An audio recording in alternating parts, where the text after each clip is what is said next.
Bienvenidos todos en esta noche al estudio bíblico semanal de la Primera Iglesia Bautista de New Brunswick, New Jersey, los Estados Unidos de América. Yo soy el reverendo Luciano Márquez Jr., pastor de esta iglesia, y les saludo a todos en el amor de Jesucristo. Este es un programa transmitido por los medios técnicos de nuestra iglesia bajo la dirección del hermano Lester Márquez, ministro de adoración. Para esta noche, 15 de diciembre, quiero leerles a ustedes el pasaje que está en el Salmo 84, que es un pasaje mesiánico donde dice: Bienaventurado el hombre que tiene en ti sus fuerzas, en cuyo corazón están tus caminos. Atravesando el valle de lágrimas, lo cambian en fuente. Cuando la lluvia llena los estanques, irán de poder en poder, verán a Dios en Sión. Jehová de los ejércitos, oye mi oración. Escucha, oh Dios de Jacob. Mira, oh Dios, escudo nuestro, y pon los ojos en el rostro de tu ungido. Vamos a orar a Dios. Dios nuestro, te suplicamos que en esta hora tú estés con nosotros. En este estudio en que vamos a meditar en tu palabra, permita que nuestras almas se nutran y tengamos ánimo y fuerza para seguir adelante en este camino detrás de Jesús, nuestro Señor. Te pedimos que cada uno que está conectado ahora, que está participando, pueda aprovechar la palabra que se abre para que su corazón responda al llamamiento que tú le haces. Gracias, Señor, te damos en el nombre de Jesús. Amén. Amados hermanos, estamos ya a mediados del mes de diciembre, en plena jornada de Navidad, y estamos gozándonos con esta serie que hemos llamado Meditaciones de Navidad.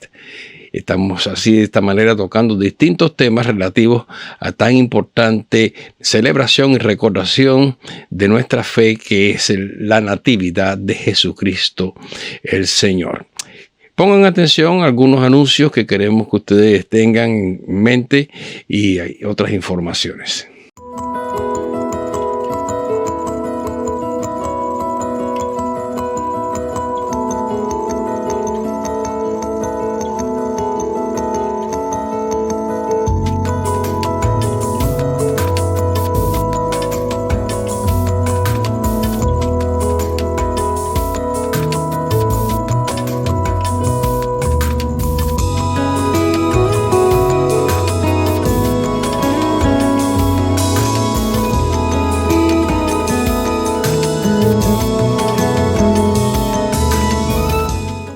Como habrán podido observar, estamos haciendo énfasis en este fin de semana. Estos días que vienen, sábado y domingo, serán nuestras fiestas, nuestras celebraciones, programas especiales de Navidad. Este año son bastante temprano, porque así viene esta fecha. El sábado, fíjense bien, a las 8 de la noche es el drama, que va a ser una presentación fuera de lo común. Se llamará Museo Vivo de la Navidad. Hagan sus invitaciones. Vamos a tener no solamente el drama, sino una serie de atracciones, exhibiciones, y también vamos a compartir dulces, chocolates y otras cosas a todos los que lleguen el sábado a las 8 de la noche. Y el domingo es el programa musical en ambos cultos. En la mañana en el servicio en inglés y al mediodía en el servicio en español será un programa musical en que participará todo nuestro ministerio de música con cantos, villancicos y otras canciones e himnos para esta fecha en el día de la Navidad. Así que ten presente, hagan sus invitaciones, no pierdan la oportunidad de participar en una ocasión tan destacada y relevante para nuestra fe. Queridos hermanos, el estudio de hoy se titula Jesucristo el enviado. Ese es el tema para nuestra meditación, y el versículo que vamos a usar como base es un pasaje muy significativo en esta fecha que encontramos en Gálatas 4:4. Es la epístola de Pablo a los Gálatas, capítulo 4, versículo 4, donde leemos de esta manera: pero cuando vino el cumplimiento del tiempo, Dios envió a su Hijo, nacido de mujer y nacido bajo la ley. Por eso nuestro tema de hoy es Jesucristo, el enviado. Así que el sentido de la meditación de hoy nos conduce a la convicción de que Jesucristo fue enviado por Dios para salvación de la humanidad. Y en el juicio más significativo y más profundo de nuestro pensamiento interior vamos a meditar, a reflexionar, a traer esta convicción que le da sentido a nuestra experiencia espiritual. Jesucristo es el enviado, el ungido, el prometido de Israel.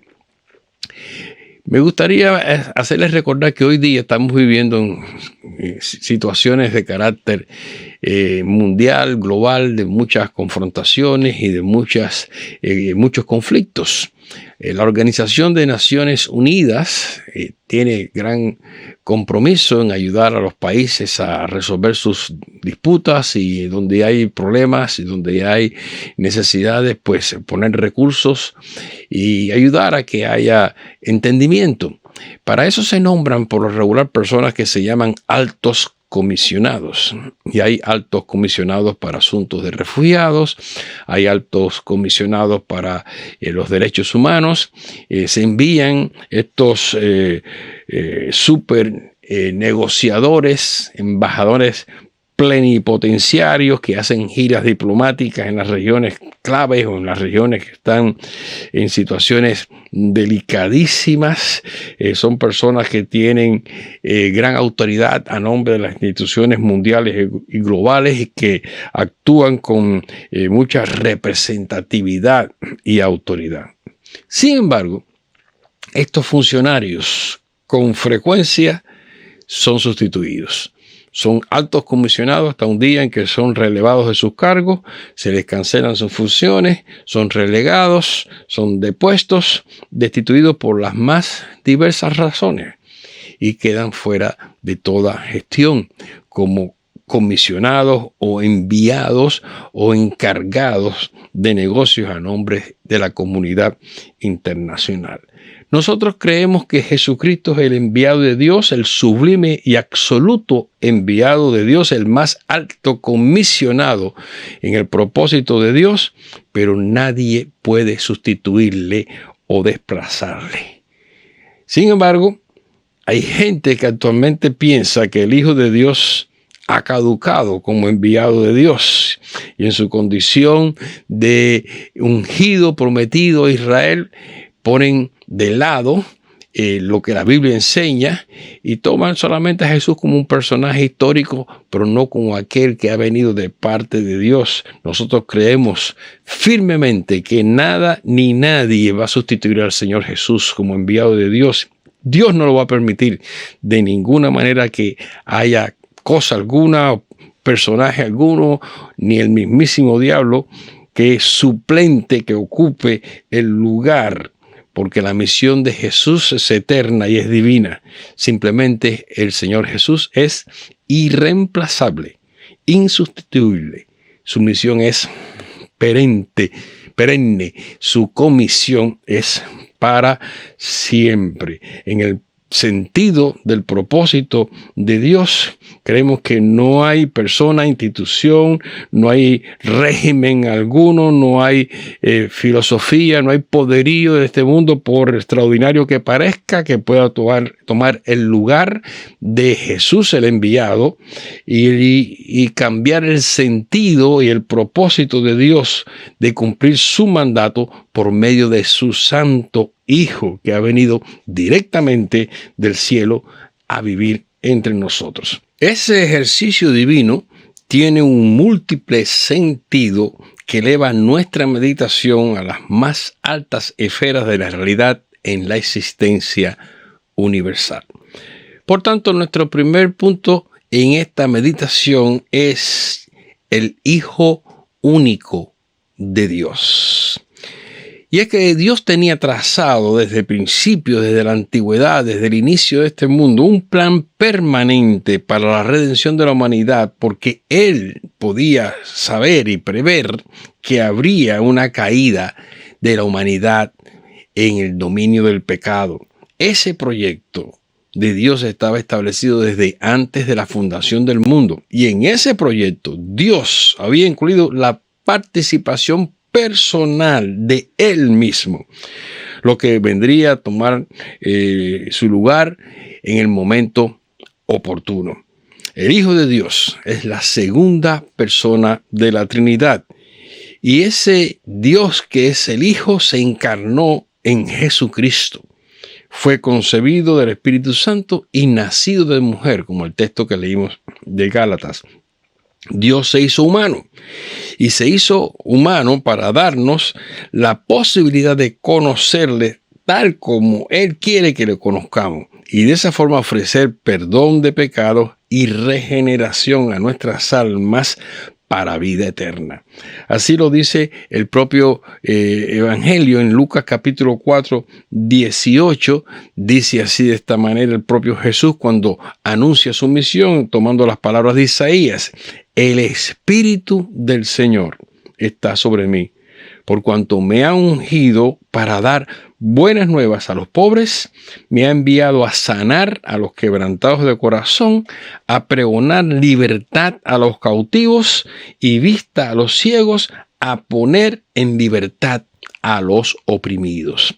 Esta profecía de Isaías, aquel día se estaba cumpliendo. Jesús lo dijo, el Señor me ha enviado. Por muchas razones hay personas que no pueden entender que Dios tenga un hijo y encuentran más incomprensible aún el hecho de que haya venido de parte de Dios ese Hijo de Dios a este mundo. Por eso en el mismo tribunal de los judíos, Jesús tuvo que enfrentar la consternación de aquellos que le juzgaban porque ellos mismos no sabían responder esta pregunta. ¿Quién es este hijo? Y miren ustedes cómo lo dice Lucas 22:70. Dijeron todos, luego, ¿eres tú el Hijo de Dios?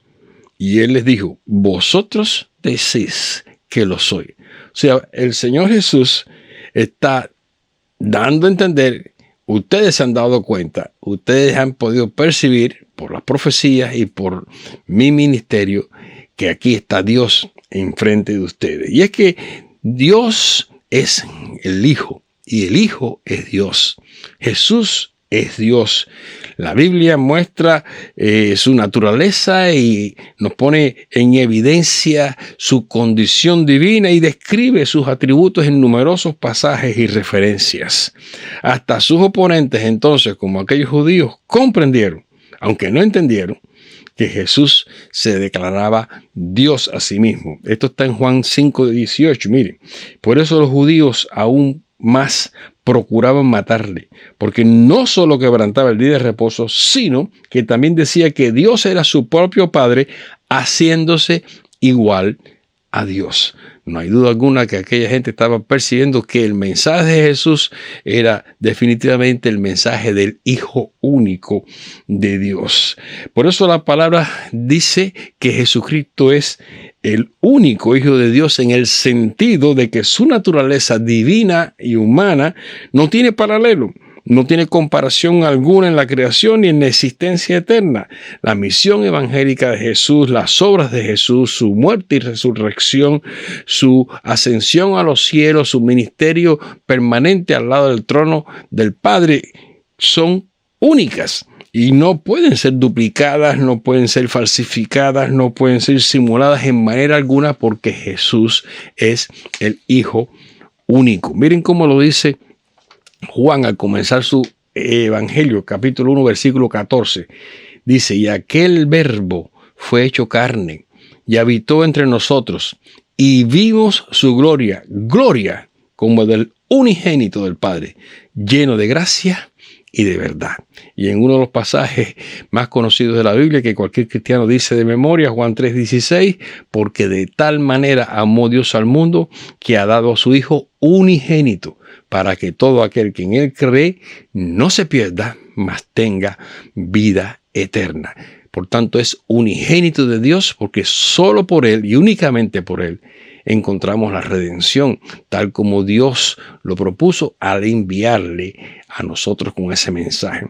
Pero Jesucristo también es el primogénito Hijo de Dios, en el sentido de que el plan de salvación empieza en Él mismo y con Él mismo. Por su condición de primer hijo, Él es la cabeza de toda la familia después del Padre. Así era en la cultura judía y todavía lo es entre los judíos. Ellos tienen un hijo primogénito varón, y ese hijo primogénito es muy significativo para la familia, y ellos quieren que se sepa que es un primogénito. Por eso ustedes verán con frecuencia, sobre todo los judíos más tradicionales, que hay ciertos muchachos que usan ropas y usan formas de vestir y de arreglarse que destacan algo en su personalidad, y es porque tienen esa característica, esa dotación de ser el primogénito de la creación. Como lo dice Pablo a los Colosenses, leemos en Colosenses 1, el versículo 15 y el 18. Miren cómo dice: Él es la imagen del Dios invisible, el primogénito de toda creación. Y Él es la cabeza del cuerpo, que es la iglesia. Él, que es el principio, el primogénito de entre los muertos, para que en todo tenga la preeminencia. Así que es el hijo primogénito porque ha puesto en primer lugar el ministerio de Dios para salvación de toda la humanidad, porque ha fundado la iglesia y porque en todo tiene la preeminencia, porque está por arriba de todos y en todas las cosas. Así que es maravilloso saber que tenemos este hermano mayor, porque el Evangelio dice que nosotros hemos sido constituidos hijos mediante la adopción de una renovada relación con Él y una condición espiritual regenerada para vida eterna, de la cual Jesús fue el instrumento, el autor y consumador de la fe. Por eso Jesús es nuestro hermano mayor. Y Pablo lo dice en cierta forma para los romanos, de manera que nosotros podemos entenderlo. 8:29 dice: a los que antes conoció, también los predestinó para que fuesen hechos conformes a la imagen de su Hijo, para que Él sea el primogénito entre muchos hermanos. Y esos muchos hermanos somos nosotros, los discípulos de la fe, los fieles creyentes, los que andamos siguiendo a Jesucristo. Pero el segundo punto de esta meditación es el Hijo enviado de Dios. Así que Dios envió a su Hijo como parte de un proyecto, de un plan eterno, pero la participación es de la Trinidad, porque el Espíritu Santo garantizó la venida de ese Hijo. Así que la Trinidad de Dios estaba implicada y comprometida desde la eternidad hasta la eternidad en este propósito de Dios. Es el Hijo enviado de Dios. De manera que Dios estaba enviando a sí mismo, porque sabía que nadie más podía venir de esa manera y con esa comisión a redimir la humanidad. Dios mismo bajó de su trono celestial y, como dice Pablo a los filipenses, dejó su condición divina para vivir en condición humana y poder completar este ministerio de redención. Así que el sentido de ser enviado nos lleva a meditar en la condición de qué clase de encargo es este, para lo cual ha sido enviado, algo de lo cual él estaba muy consciente desde el primer momento, desde que comenzó a vivir con la familia y con la comunidad en aquella región de Israel. En Lucas 4:43, cuando Jesús apenas comienza su ministerio y la familia está cuestionándole y los demás están averiguando qué propósito traía, él dice de esta manera categóricamente: es necesario que también a otras ciudades anuncie el evangelio del reino de Dios, porque para esto he sido enviado. Por tanto, en nuestra meditación es oportuno que nos preguntemos, ¿a qué fue enviado el Hijo de Dios? Parece una pregunta obvia, pero mucha gente que que tiene que oír este evangelio no están claras en esta pregunta ni en su respuesta. Nosotros los creyentes tenemos que estar claros porque no podemos dilucidar las determinaciones del Dios Trino, no podemos descifrar los divinos procedimientos por medio de los cuales el Señor dirige su cometido, pero sí podemos apelar a las mismas ilustraciones que Jesús utilizó en sus enseñanzas, en sus predicaciones, en su doctrina, para captar el sentido de este oficio que tiene la realización del mismo propósito de Dios. Hay una parábola en el Evangelio de Lucas, está también en Mateo y en Marcos, que se conoce como la parábola de los labradores malvados. En esta historia, Jesús cuenta que el señor que tenía dueño de una finca le entregó a unos labradores en renta, de una manera prestada la tierra para que la labraran, un procedimiento que todavía se usa, ¿no? Y los labradores no quisieron darle el fruto al dueño porque les pareció que estaba muy lejos. Y en el relato de Jesús, el dueño, el señor de la viña, envía mensajeros a los cuales ellos rechazan, incluso ellos expulsan. Y dice este versículo de la historia como la refiere la parábola en Lucas 20:13. Entonces el señor de la viña dijo: ¿qué haré? Enviaré a mi hijo amado. Quizás cuando lo vean a él, le tendrán respeto. Así que Jesús está poniéndose en esta misma figura. El dueño de la viña, el señor de la finca, el propietario de aquella hacienda, decide enviar a su propio hijo porque pensaba que a ese hijo lo iban a respetar, a reclamar lo que le pertenecía. En la parábola termina diciendo que aquellos labradores mataron al hijo del dueño pensando que así se podían quedar con la tierra, por lo cual el dueño les asignó un terrible juicio. La ilustración era más que clara, los judíos tienen que haberlo entendido, los discípulos tienen que haberlo comprendido. Aquel hijo enviado, que es Jesús, iba a ser rechazado, iba a ser puesto a muerte por la propia nación de Israel. Así que Dios, el Padre y Señor del universo, le comunicó a su Hijo la excelsa misión del amor, de la paz, de la reconciliación, de procurar el perdón de los pecados, y en su propósito redentor es evidente que fue enviado para rescatar lo que se había perdido, para restaurar lo que se había dañado en la existencia de la humanidad. Nosotros podemos meditar en el sentido de esta revelación empleando nuestros propios términos y nuestras capacidades, pero de cualquier forma que lo hagamos, tenemos que poner claro cuál es el propósito de Dios en haber enviado a su Hijo. Primera de Juan 4:9, el apóstol lo dice de forma categórica: en esto se mostró el amor de Dios para con nosotros, en que Dios envió a su Hijo unigénito al mundo para que vivamos por él.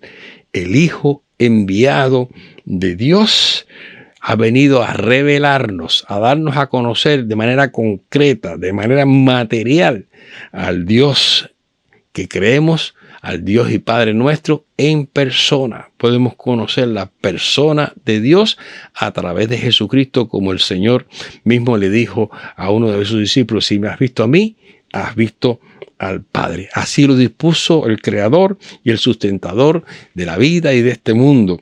Y eso fue a lo que el Hijo fue enviado, para que reconozcamos a Dios y nos volvamos al Padre. En todo su ministerio Jesús mostró que estaba en obediencia y en dependencia de su Padre.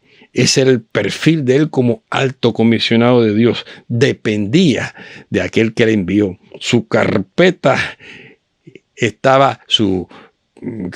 de su mandato estaba conectada directamente con las órdenes de Dios. El contrato de su gestión fue y es aún también que nosotros seamos obedientes y dependientes de Dios, tal como Él lo fue. Así lo dice en esta misma carta de Pablo, de Juan, capítulo 4, versículos 14, 15. Nosotros hemos visto y testificamos que el Padre ha enviado al Hijo, el Salvador del mundo. Todo aquel que confiese que Jesús es el Hijo de Dios, Dios permanece en Él y Él en Dios. Por eso Jesucristo, el enviado, nos ha venido a traer la promesa de Dios para redención de nuestros pecados y vida eterna. ¿Cuál es la meditación consecuente que tenemos para una reflexión como esta, para este estudio de esta noche? Bueno, la venida del Hijo de Dios puede hacernos meditar sobre esta cuestión. Y esta cuestión es muy importante para nosotros los creyentes, pero debiera tocar aún a los que no son creyentes. ¿Qué resultados ha tenido esta gestión del enviado de Dios? ¿Para qué ha servido? ¿Ha resultado? ¿Ha tenido éxito la gestión por lo cual Jesucristo fue enviado? Nosotros creemos que sí. Definitivamente que sí. Y la prueba somos nosotros mismos, lo que hemos recibido en nuestro corazón a Jesucristo como Salvador, y lo confesamos y lo proclamamos y lo transmitimos y lo comunicamos, y continuará este evangelio siendo glorificado y siendo predicado hasta que Cristo restablezca el reino de Dios para siempre en su próxima venida. El sentido consecuente de este pensamiento interior nos conduce a su aplicación más allá de la mente, más allá de nuestro corazón, de nuestras limitaciones humanas, para implicarlo en un compromiso que es individual y también colectivo. Dios envió a Jesús con un propósito redentor y un propósito revelador, y las consecuencias han sido insoslayables en la historia del mundo. Ha cambiado el sentido y rumbo de toda la humanidad, y hoy día la esperanza de su venida aún nos conduce a encontrar este propósito. Que Jesús sea el enviado Hijo de Dios nos pone en el camino de una realización superior que trasciende a este mundo hacia la eternidad, hacia aquel lugar donde Jesús nos espera en la casa del Padre. Por sobre todas las cosas materiales o morales, la consecuencia más significativa es que hemos sido constituidos hijos de Dios por adopción.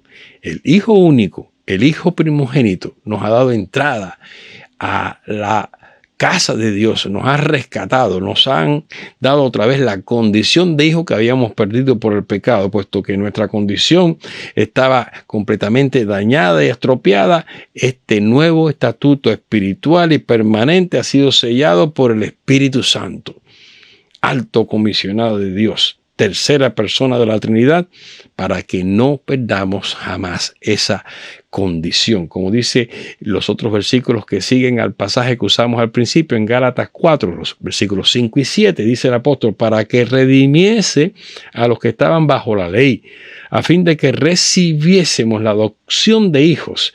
Y por cuanto sois hijos, Dios envió a vuestros corazones al Espíritu de su Hijo, el cual clama, Abba, Padre.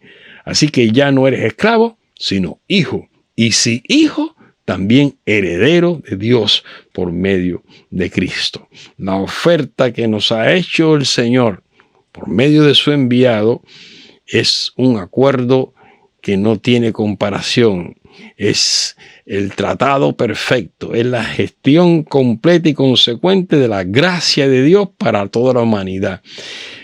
En Navidad nosotros celebramos que Jesús nació, no solo para aquella nación de Israel, nació para toda la humanidad. Fue enviado de Dios para eterna redención de todos aquellos que creen en Él y lo obedecen.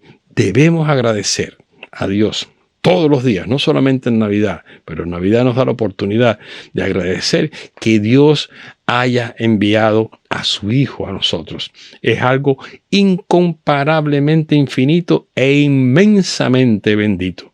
Que Dios haya enviado a su Hijo equivale a que Dios mismo ha habitado entre nosotros, como dice el Señor, el apóstol, que Él habitó entre nosotros. Bendita divina providencia de Dios. Termino, hermanos, leyéndole entonces este pasaje del propio Señor Jesús en Juan 13, 15 al 17. Jesús dice: porque ejemplo os he dado, para que como yo os he hecho, vosotros también hagáis. De cierto os digo, el siervo no es mayor que su Señor, ni el enviado es mayor que el que le envió. Si sabéis estas cosas, bienaventurados seréis si las hicierais. Tal como Jesucristo es el enviado de Dios, y en esta Navidad lo recordamos, hoy nosotros somos los enviados de Jesús para este mundo, porque Él nos dio una gran comisión y nos dijo: ir por todo el mundo y predicar el Evangelio. Así que aprovechemos, hermanos y hermanas, esta Navidad para anunciar el enviado de Dios, el prometido de Israel, el ungido del Señor, que nos trae las buenas nuevas de paz, buena voluntad, de amor y de redención. Dios les bendiga, hermanos. Vamos a terminar la oración. Y ahora, Padre, te agradecemos que hayas enviado a tu Hijo Jesús. Qué bueno, Señor, que Él vivió con nosotros y aún está con nosotros, porque lo prometió que estará al lado nuestro hasta el fin del mundo. Te damos a ti la gloria y la honra. Y te pedimos que cada hermano en este día busque tu rostro, Señor, y sienta ese propósito que tú le has dado de ir y llevar, ser enviados también con un mensaje de paz y amor para la comunidad, para la gente que nos rodea. Gracias, Padre. Oramos por Jesús. Amén. Dios les bendiga, hermanos. Terminamos. Nos vemos este sábado para el teatro y el domingo en el programa musical en la iglesia. Dios les bendiga. Amén.